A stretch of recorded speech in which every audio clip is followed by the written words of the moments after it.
Hello, our lovely learners! If you study hard, you will get results. If I had $1 million, I would travel the world. These are examples of sentences with conditionals. You have heard about the first and the second conditional, but still don't feel confident to use them? If you would like a bit more help, this video is for you. After watching this video, as a bonus to help you, we have a free grammar quiz to check for yourself if you understand the rules correctly. Let's get started.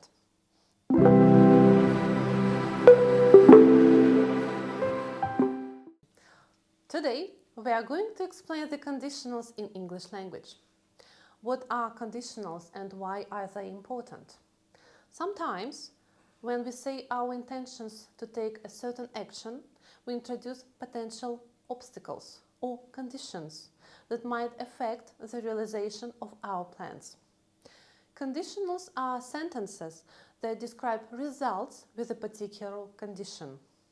The if part, like if you study hard, shows the situation which is called the clause or conditional part. And the other part shows what will happen, is called the main or result part. The meaning stays the same even if we change the order of the parts. Let's start with the first conditional. We use the first conditional to talk about future predictions, events, plans, which are real for the speaker. It is possible to happen. To form the first conditional, we use a part with a condition starting with if, clause part, and after that we use present simple. In the main part, we use the subject, will or will not, and the verb. For example, it is raining now.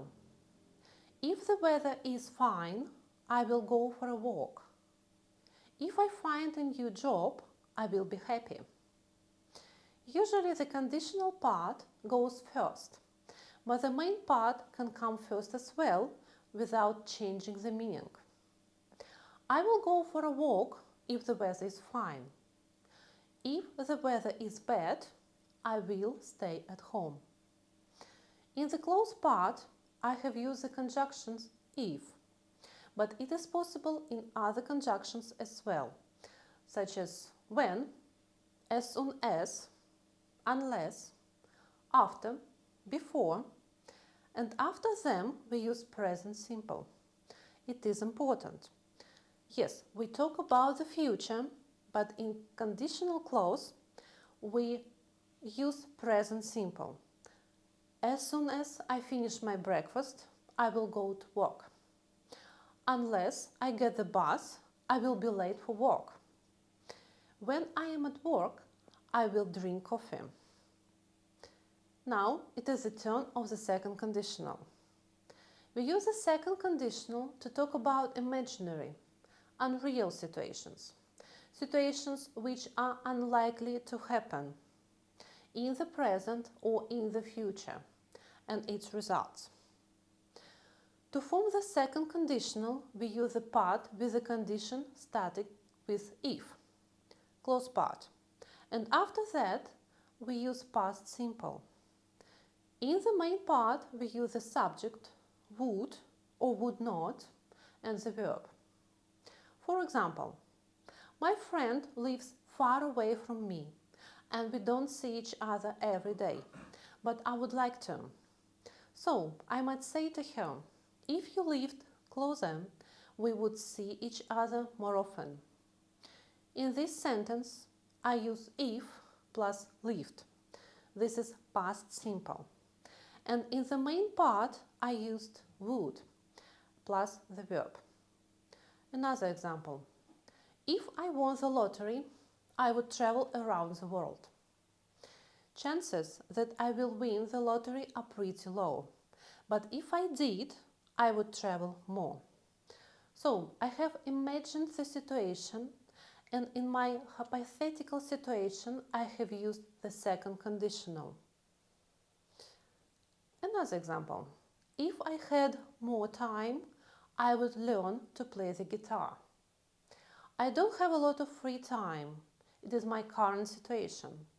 And in this example, in this sentence, I use a second conditional to show that it is unlikely that I will have more time in the future.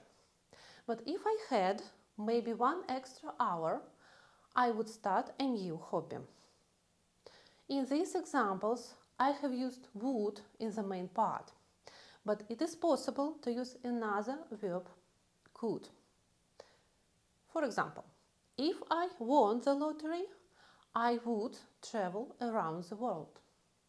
If I won the lottery, I could travel around the world. Also, the second conditional is used when we give advice. Please see the examples. If I were you and I won the lottery, I would buy a house. If she were you, she would take a break and relax. Advice: take a break and relax. If he were trying to save money, he would cook at home instead of eating out every day. Advice: cook at home to save money. In these examples, I've been using here if I were you, if she were you, if he were. And this structure is formal. In oral speech or in formal occasions, you might hear people using the structure if he was, if she was. But if you are preparing for an exam or test, please use more formal structure for the second conditional using were. Let's summarize what we have studied today. The first conditional is used for real situations. The second conditional is used for unreal, less likely situation and advice. Please keep in mind that you are the speaker and need to express your perspective on the situation using the appropriate grammar structure. There are 2 examples. If I have $1 million, I will travel the world. If I had $1 million, I would travel the world. In the first example, the situation is real and possible for me. In the second example, unfortunately, the situation is unreal and less likely to happen. Now, for the quiz, let me remind you that in the video description of this video, there is a link. Please follow the link to do the grammar quiz and check for yourself if you understand the grammar rules correctly. So, I hope that was a useful explanation, and in the future you will not have problems with the first and the second conditionals. Thank you for watching, and if this video was helpful for you, please don't forget to subscribe and like, as it is much appreciated. Thank you and goodbye.